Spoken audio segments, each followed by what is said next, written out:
Oh, let's continue with Africa World Hour. This time we talk about the administration of US President Donald Trump. He sparked fresh concern among immigrant rights groups after he confirmed plans to retroactively vet refugees already admitted into the country. Officials said the move is aimed at tightening national security measures, but advocates warn that it could create fear, uncertainty, and possible legal challenges for thousands of refugees who believe that their status was secure. We speak now to Khury Petterson Smith, the co-director of the new Internationalism Project at the Institute for Policy Studies in Washington, D.C. A very good evening to you, and I hope I've pronounced your name correctly. You have. I'm grateful to be here with you. So there already was anxiety and a deep sense of insecurity for people who were legally in the country.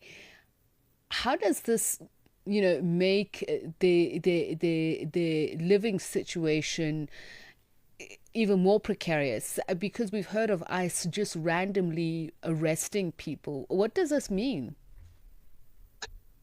Well, that's absolutely right. Listeners probably know that there has been really an attack on immigrant communities here in the United States across the board.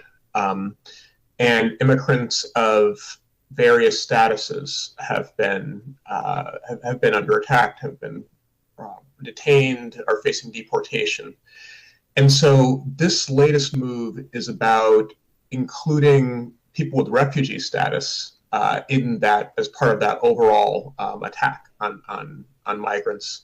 And refugee status, these are people who have come here to the United States on the basis that they're fleeing a dangerous political situation or otherwise a situation that has made it impossible to have a life where we're in their home countries. They have already faced, as part of the refugee program, they've been subject to a high level of vetting, actually. And so these folks who are here on refugee status would believe that their position was more secure than people of other statuses, and so this is severely distressing. Mm. And what would the impact then be on the US's refugee regime, which already has raised questions about its direction, its legality, and admissions system? Right. I mean, this is really truthfully about dismantling the entire U.S. refugee program, and that is something that unfortunately is not new. We saw elements of this under Trump's first administration, not just in terms of lowering the cap on refugees that the United States allows each year, but really destabilizing the very notion of who even gets to count as a refugee. And so casting doubt, Trump would do this often, saying that people who are arriving at the border who are claiming refugee or asylum status, they're not really refugees. They're not really fleeing. In fact, these are dangerous people. And so just attacking the very notion of who gets to be a refugee. And in truth, this is a years long process, one that obviously this latest attack constitutes a major escalation of.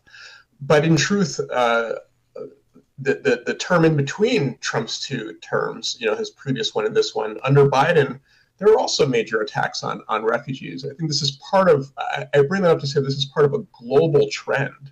Um, uh, yes, the refugee program in the US has been being dismantled, but in Europe, in Australia, in Canada, around the world, the whole notion of who gets to claim refugee status is being under attack, and Trump is really leading that charge. Mm. So there might be greater scrutiny just in terms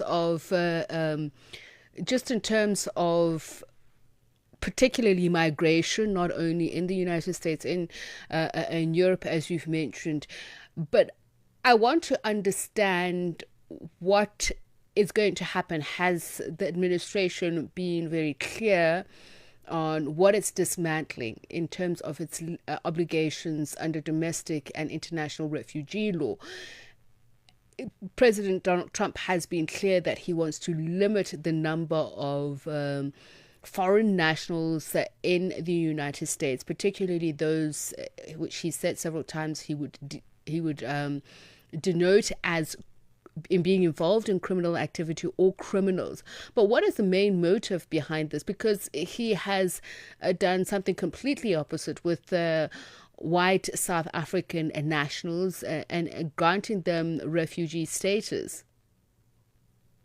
Right. So just to answer your first question, what does this actually involve? We're responding at the moment to a memo that was released by the Trump administration saying that people who had already been granted refugee status during Biden's term in office, that the administration would now like to review those people, would like to subject them to vetting and investigate whether or not they really deserve refugee status. So that's what they're saying, and the legality of that is incredibly dubious.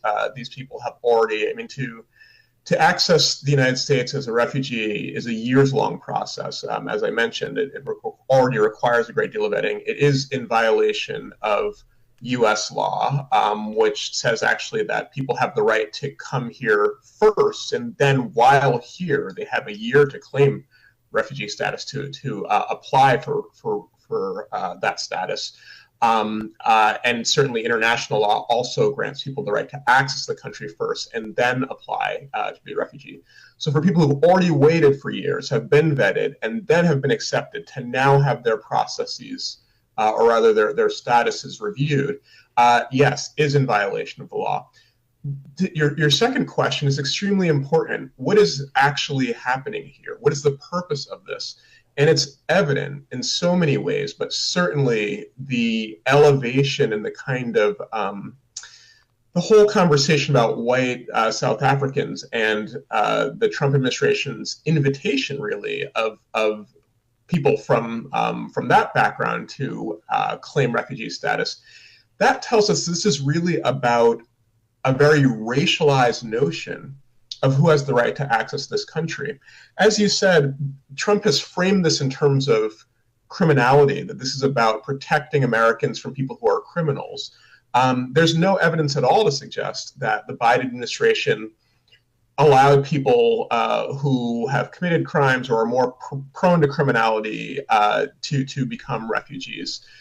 That's not what's happening here. And so what we're seeing actually is the notion that to be a Black person or a person of color, to be from Latin America, to be from Central America, to come from Haiti, to come from Africa, there is something about that background, Trump is arguing, that is criminal.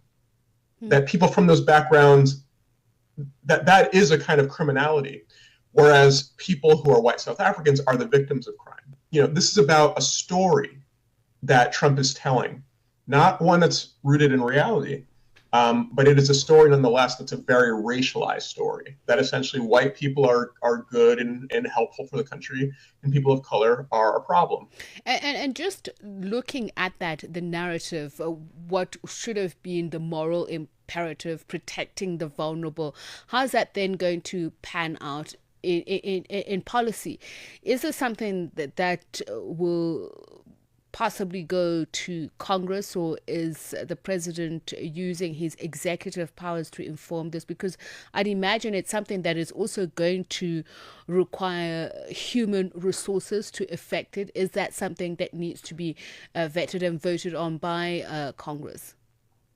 That's an extremely important question. One thing, it should be noted that the U.S. refugee system at the moment, the one that's been constructed over years, really depends on an infrastructure of nonprofit organizations actually to support refugees and asylum seekers once they arrive. And so the U.S. federal government really does not, there's a kind of legal process whereby people are given refugee status, but once people arrive, they depend on faith-based organizations or other nonprofit organizations to actually survive here in the United States.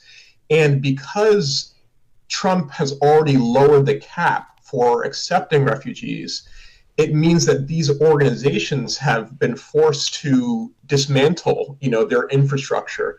And so I put that out there to say that this is a bit more complicated. The actual implementation of this goes beyond policy. It is directly related to the question of policy, but there's a whole infrastructure here that's being dismantled. That said, I think that it remains a question whether members of Congress will make it their prerogative to actually defend these programs. And it should be noted that there's a range of programs, really, that people have access to be able to enter the United States legally. Right. One of them is called Temporary Protected Status, TPS, which is also being dismantled, despite the fact that people from countries facing disasters and other things, are not able to return home. And it's been a mixed picture, actually, whether Congress has defended people with TPS status. And so we will have to see. All right, Khury, thank you so much for your time and your insights.